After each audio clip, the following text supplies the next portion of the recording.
Hey, hey, hey.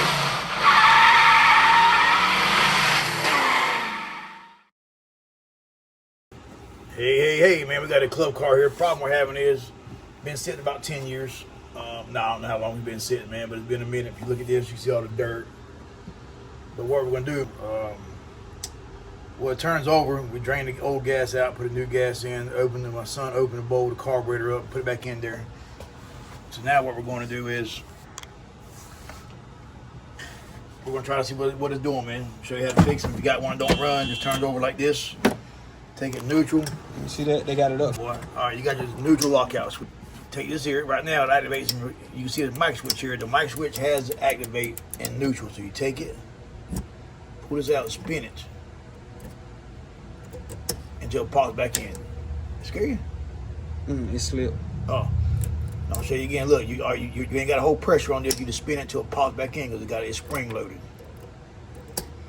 And you want to make sure that switch is activated. All right, let's see what it does, man.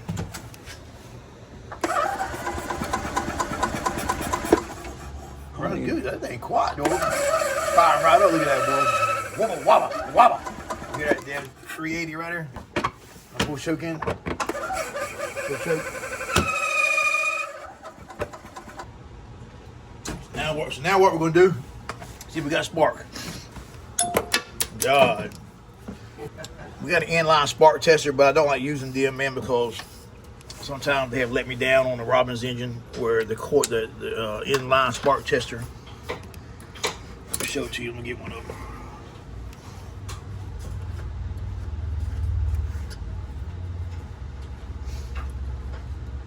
On the inline spark tester like this here, on a Robbins engine, it will show it's firing. On the Easy Go Robbins engine, it'll show it's firing, but really it ain't firing. You pull the spark plug out and have it fire because the spark plug, it ain't firing at all.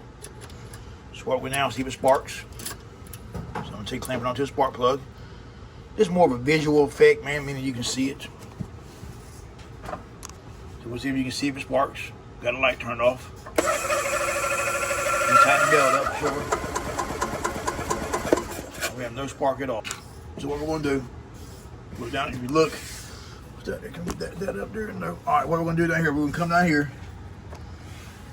Down here, what year is this here? This is a 01, so it don't have the igniter. Down here, you got your RPM limiter, which is this. Got your spark tester. You got your RPM limiter down here. Put the crap in the way.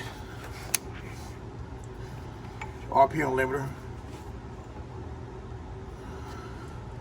You got your kill wire coming from your mic switch. What we're going to do first, we're going to unplug the microswitch wire, which is the kill switch. We let go of the pedal. I'm going to unplug this. We're going to eliminate stuff at one at a time. Ah, man. Put loose. Let me see.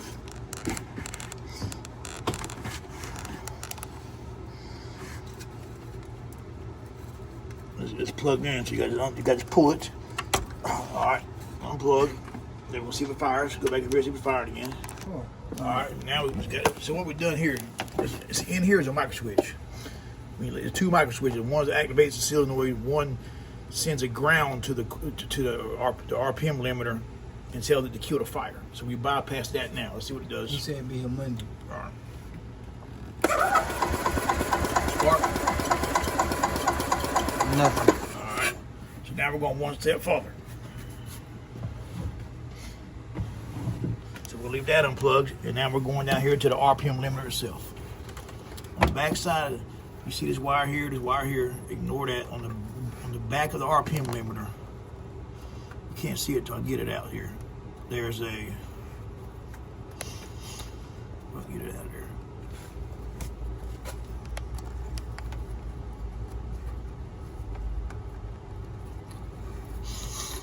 There's a wire right here.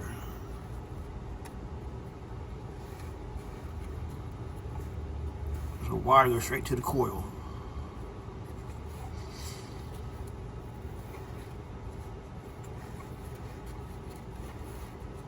Should be tucked into a lung.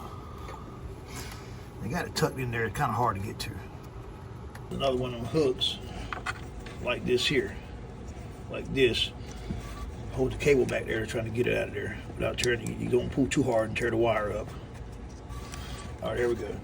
All right. Now, if you don't know this is back there, and then you just unplug this right here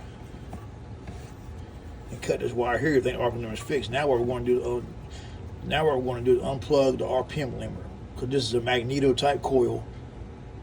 As long as the engine's spinning over, the engine will fire. All this does is give it a ground and tell it when to stop. Or when you hit so many RPM and you want to do damage to the engine, this gives it a ground. That's where you get the missing from, because it gives it a ground, grounds it out, and kills it. So now what we're going to do is unplug this, and the coil should fire. If it don't fire now, you have a bad coil. If it does fire, then your RPM limiter is bad. All right, let's see what it does.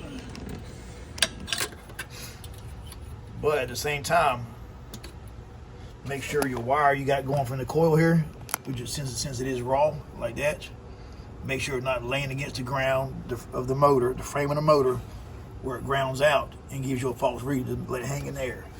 Who knows? Alright,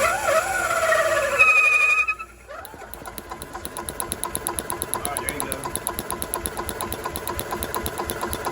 Shut the thing on it. Alright, you see there, see it fine. I ain't touching the coil, I'm touching the insulated part. I'm not touching the wire, I'm touching the plastic. Firing up now, so it is firing. All right, so that tells you right there that the RPM limiter is bad. To change it out, so what you want to do is unbolt this here. You got, where's it at? You got a 10 millimeter bolt here and one 10 millimeter bolt here. That unbolts that, and you're good to go. A factory one's the best for sure. Red Hawk's good. Aftermarket, no, man, about everything else. But all right, man, you seen it there, man. We got it squared away, show you what it was step by step. Been doing this 28 years, man. If you trust me what I do, save you money, save you time, man. 28 years of experience in counting. Hoping I can make it to 100. I don't want to be here 100 years in this world, man. You, Travis? But if you got any problem, man, give me a call, 843-595-1611. $45, man, will get you running, guaranteed, man. Guaranteed get your money back to you. Stay tuned, man. Hey, hey, hey.